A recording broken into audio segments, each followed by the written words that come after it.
Welcome to Femme Fantasy, where transformation, elegance, and self-discovery come to life. I still remember the exact sound of the doorknob turning, that small metallic click slicing through the silence like thunder in my chest. My body froze mid-motion, her dress half-zipped on my back, my trembling fingers clinging to the delicate fabric as though they could hide me from what was about to happen. The mirror in front of me reflected not only the smooth curve of the satin but also the sheer terror in my eyes. I wanted to melt into the floor, to vanish before she walked in. But the door opened anyway. My mom's silhouette filled the frame, a grocery bag in one hand, the other clutching her keys loosely as if she'd forgotten to let go. For a split second, time refused to move. I stood there, swallowed by her lavender dress, my legs bare, my cheeks burning with shame hotter than fire.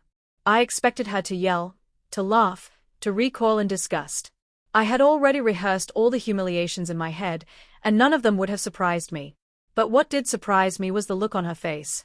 Her eyes widened, yes, but not with the sharpness of anger. It was something softer, almost like she was reading a secret I hadn't meant to reveal. The grocery bag slipped slightly in her grip, an apple rolling across the wooden floor and stopping at my feet. Neither of us bent down to pick it up. My throat felt like it was closing. Words scraped against the walls of my chest but refused to escape. The silence grew louder, so heavy it pressed on my skin harder than the fabric of the dress itself. I wanted to apologize. I wanted to scream. I wanted to explain something I didn't even fully understand. Instead, my mom stepped forward slowly, as though she were approaching a wild bird that might fly away if startled. Her gaze softened, her lips parted, but no words came out at first. She set the groceries on the counter without breaking eye contact, then finally whispered, "Sweetheart, is this you?" That question shattered me in ways I never expected. Not because of accusation, but because of recognition. It felt like she wasn't asking what I was doing, but who I was becoming. And the truth was, I didn't know the answer. All I knew was that for the first time, I had been seen, fully, vulnerably, terrifyingly seen. The dress clung to me like a confession I couldn't take back. Her voice echoed in my head long after the words left her lips. "Sweetheart, is this you?" I didn't know how to respond. My mouth opened but only a trembling sound escaped, a mixture of a breath and a sob. My fingers fumbled at the zipper, desperate to undo what I had done, to peel myself out of the fabric before she could decide what to think of me. But she stepped closer and gently touched my hand, stopping me. "Don't," she said quietly, and there was no anger in it. Only calm, steady warmth that unnerved me even more. It was easier to brace myself for rejection than for kindness. My legs weakened, and I had to sit on the edge of the bed, my hands covering my face. I didn't want to see her expression. Shame roared in my ears, louder than my own heartbeat. For years I had stolen moments like this when the house was empty, carefully trying on her clothes in secret, slipping into her heels when I thought no one was home, pretending to be someone I couldn't even name. I told myself it was just curiosity, just a phase, just a mistake that I could hide forever. And yet here I was, exposed, cornered by my own reflection and by my mother's unexpected presence. She sat beside me without a word. I felt the mattress dip under her weight, the silence between us as sharp as glass. Then, slowly, she reached up and tucked a strand of hair behind my ear, the same way she used to when I was a child afraid of thunderstorms. "I wish you'd told me," she murmured. Tears slipped through my fingers before I realized I was crying. "I didn't want you to know," I choked out. "I didn't want anyone to know." "But I do know now," she replied gently, "and it doesn't scare me." Her words left me stunned. I had expected fury, or laughter, or at best an awkward dismissal. But not this, never this. I pulled my hands away from my face and dared to meet her eyes. They were steady, compassionate, searching. It was almost unbearable, the way she saw me without judgment. And in that moment, something shifted inside me. The fear was still there, but it had cracked open just enough to let in a flicker of possibility. Possibility that maybe what I had hidden wasn't something monstrous. That maybe, just maybe, there was room for it in the light. Still, I whispered the only question I could manage. "What do you think of me now?" Her answer didn't come right away.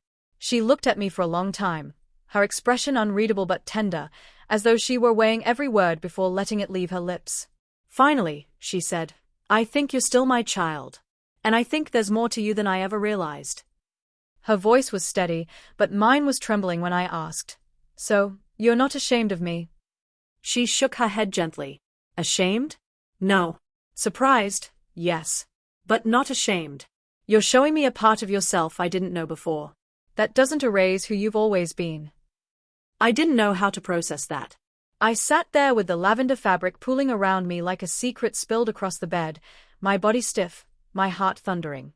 I thought of all the nights I had crept into her closet, afraid of every floorboard creak, terrified of the shame if I were ever caught.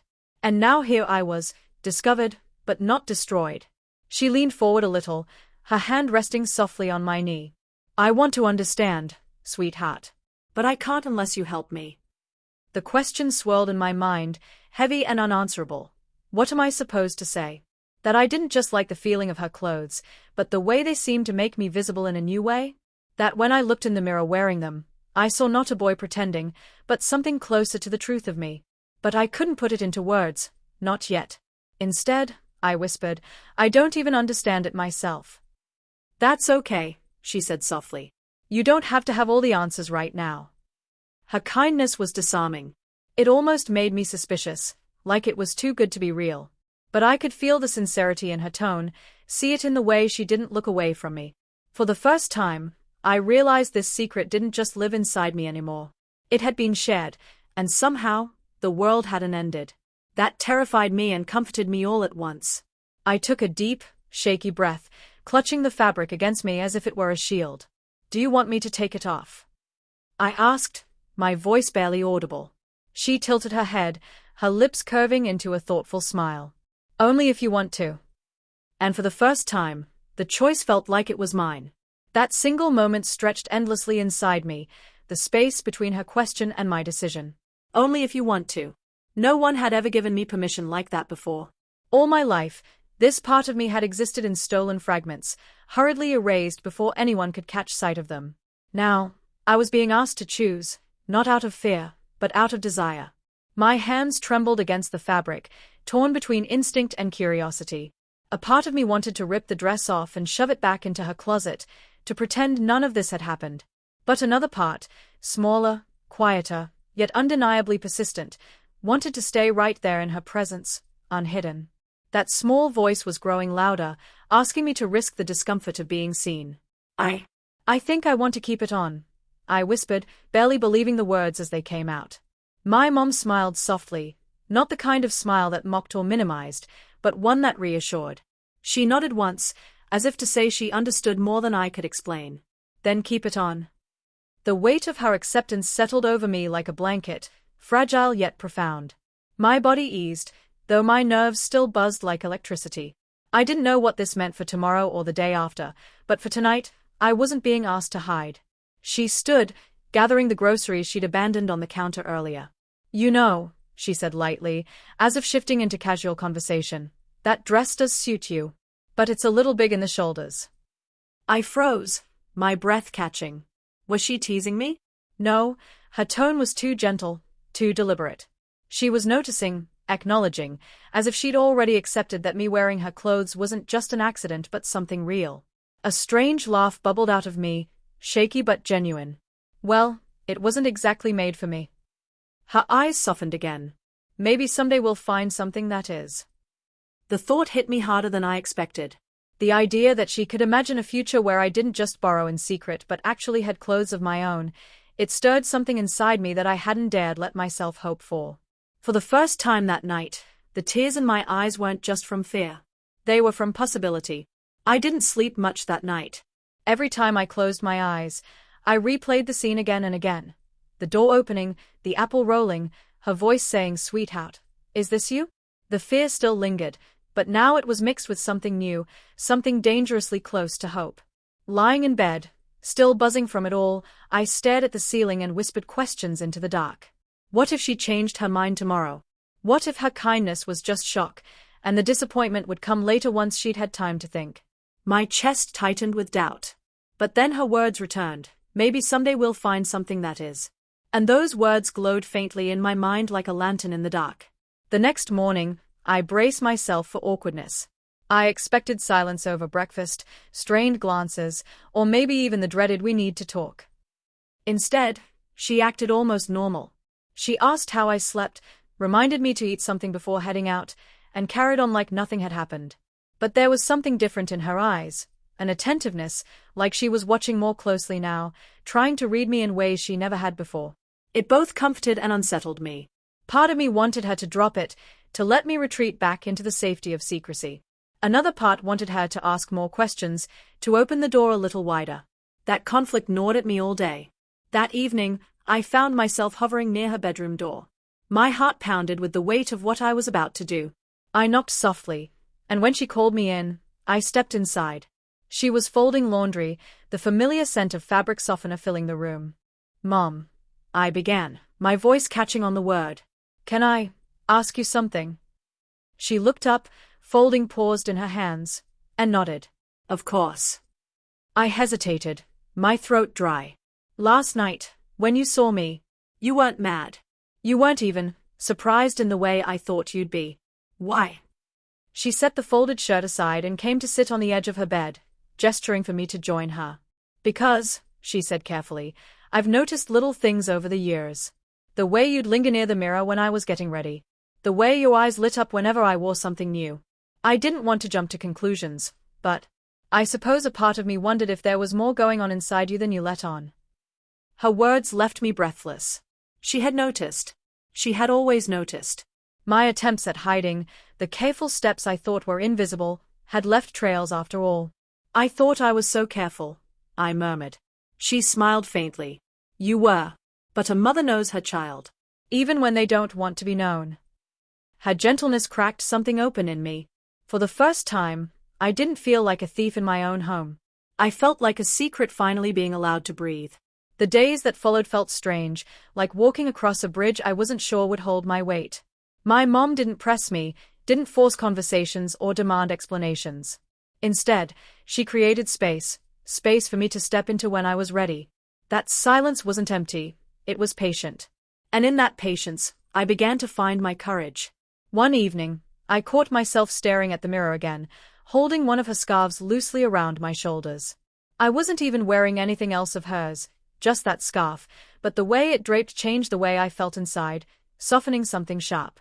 My reflection startled me less this time. It didn't look wrong, it looked unfinished, like a sketch waiting for color. I didn't hear her footsteps until she spoke. "It suits you," she said gently from the doorway. I spun around, the scarf slipping from my shoulder. My first instinct was still panic, the old reflex to hide. But her tone wasn't mocking, it was warm, observational, almost protective. "You think so?" I asked cautiously. She nodded. "I do. And I think you deserve clothes that are yours. Not just borrowed pieces that make you feel like you're sneaking around." Her words stunned me.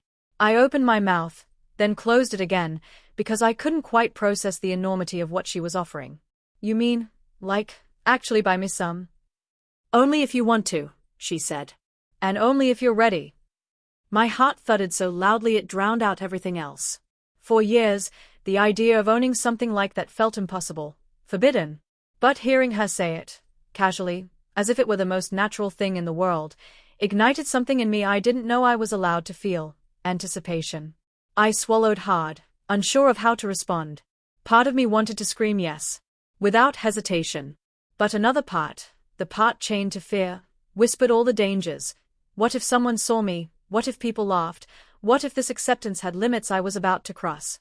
I don't know if I'm ready," I admitted quietly. She smiled knowingly. "That's okay. We don't have to do anything today. But just remember, you don't have to hide from me anymore. When you're ready, I'll be here." Her patience felt like a gift I didn't know how to unwrap. For the first time, I allowed myself to imagine a future that wasn't just made of secrets. A week passed before I gathered enough courage to take the next step. It happened on a Saturday, one of those quiet mornings when the sun filters through the curtains just right, making everything feel softer, safer. I found my mom in the kitchen, humming to herself while she poured coffee. My hands were trembling as I clutched the hem of my shirt, rehearsing the words I wasn't sure I could say aloud. "Mom," I whispered, almost too low for her to hear.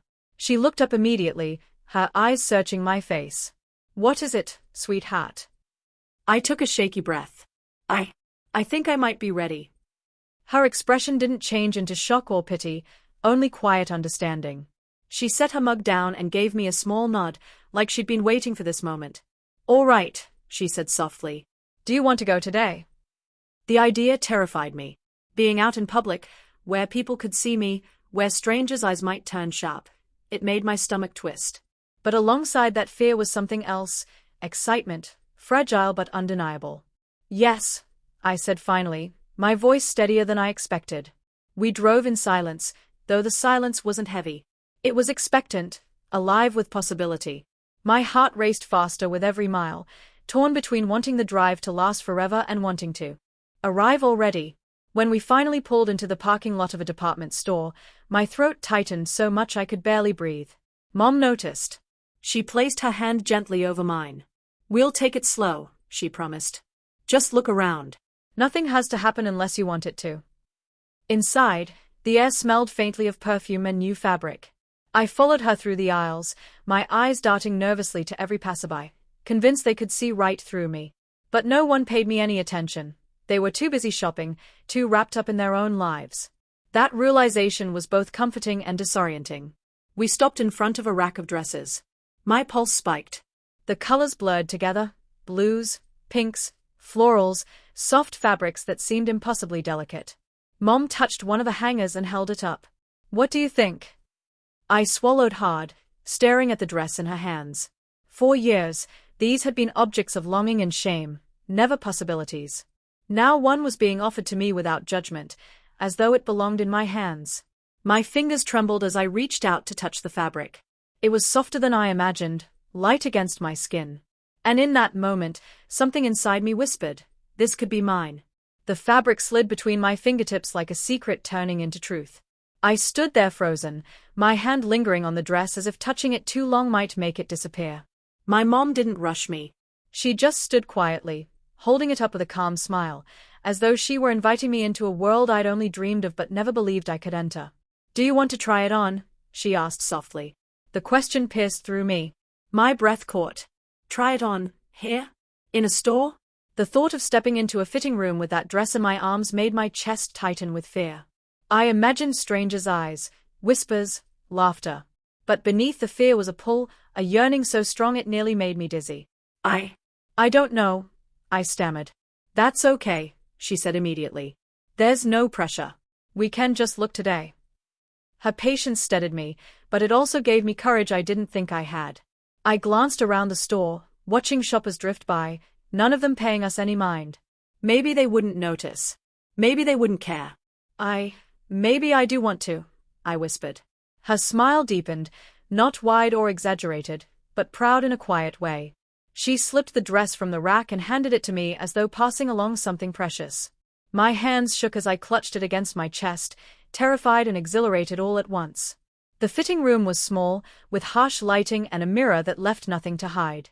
As I closed the door behind me, I could hear my heartbeat pounding in my ears. I stared at myself holding the dress, my reflection pale and nervous, and for a long moment I just stood there. Finally, with trembling fingers, I pulled it over my head. The fabric fell into place, smoother than I imagined, draping over me like it had been waiting for this moment all along. My breath caught in my throat when I turned toward the mirror. The reflection staring back at me wasn't perfect. It wasn't the girl I sometimes saw in my mind, but it wasn't the boy I had been forced to pretend to be, either. It was something in between, something closer to who I really was. And for the first time, I didn't look away. I stood there in front of the mirror, barely breathing. The dress wasn't a costume, not an act, it was something else entirely.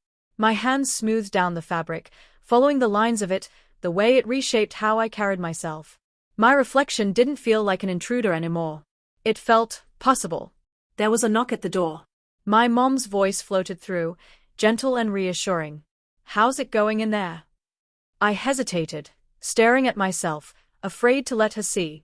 It looks different," I managed. "Can I take a peek?"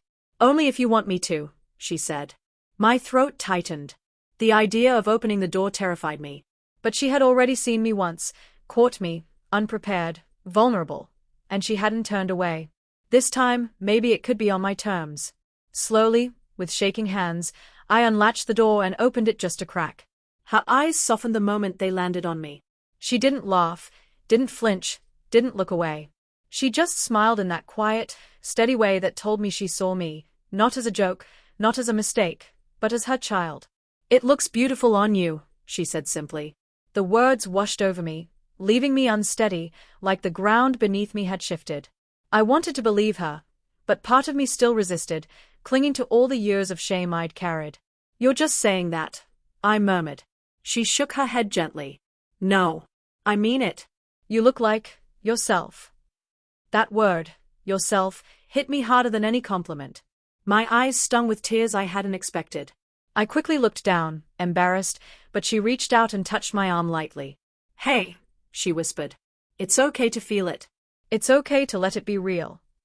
In that cramped fitting room hallway, with strangers bustling just a few feet away, I felt something I had never felt before, a fragile sense of belonging, as though the person in the mirror wasn't someone I had to hide anymore.